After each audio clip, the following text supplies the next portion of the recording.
Hello बच्चों, आज की कहानी है जैसे को तैसा। तो चलिए बच्चों कहानी शुरू करते हैं। एक जंगल में एक आश्रम था। वहाँ एक तपस्वी ऋषि रहते थे। ऋषि को पशु पक्षियों से बहुत ही ज़्यादा लगाव था। एक दिन ऋषि के पास एक घायल बिल्ली आ गई।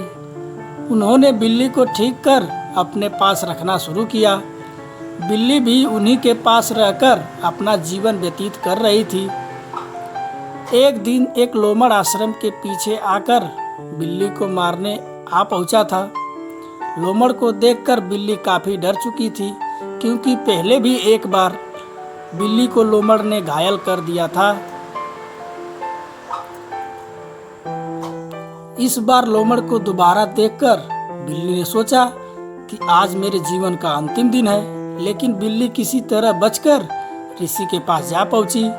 ऋषि ने बिल्ली को डरे हुए देखा तो उन्होंने उसे बचाने के लिए चूहा बना दिया। अब चूहा बन जाने के कारण वह किसी न किसी बिल में घुसकर अपना बचाव कर लेता था। उसे चूहा बनकर रहने में भी चैन नहीं था। अब उसे बिल्लियां सताने लगी थी। बेचारा चूहा बिल्लियों के डर से ज़्यादा समय बिल में ही छुपकर बैठा रहता था, जिस कारण चूहे को खाना ठीक ढंग से नहीं मिल पाता था और न ही इधर उधर घूम पाता था। वह हमेशा बेचैन रहने लगा, जिस कारण चूहा पहले की अपेक्षा बहुत ही कमज़ोर हो गया। अब चूहा मरने की स्थिति में पहुंच चुका था। एक दिन ऋषि ने चूहे की ऐसी दशा देखी तो उन्होंने उस पर बहुत दया आ गई।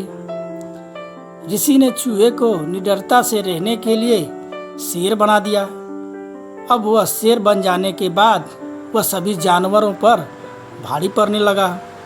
सभी उससे डरने लगे। शेर का घमंड बहुत ही बढ़ गया। वह अपने आप को काबू में नहीं रख पाता था। एक दिन तबीयत खराब हो जाने के कारण वह शिकार करने जंगल नहीं जा सका। वह भूख से तड़प रहा था। तब शेर की नज़र उसी ऋषि पर पड़ी। ऋषि को खाने के लिए वह पीछे से झपटा। शेर को अपनी तरफ झपटते देख ऋषि की आंखें क्रोध से लाल हो गई। ऋषि ने श्राप देकर शेर को पहली बिल्ली वाली अवस्था में ला दिया। अब बिल्ली चुपचाप ऋषि के चरणों के पास बैठी रहती थी। वह अपनी गलती को समझ चुकी थी। तो बच्चों, इस कहानी से हमें यह शिक्षा मिलती है कि हमें कभी भी अपने हितैषी का अहित नहीं करना चाहिए।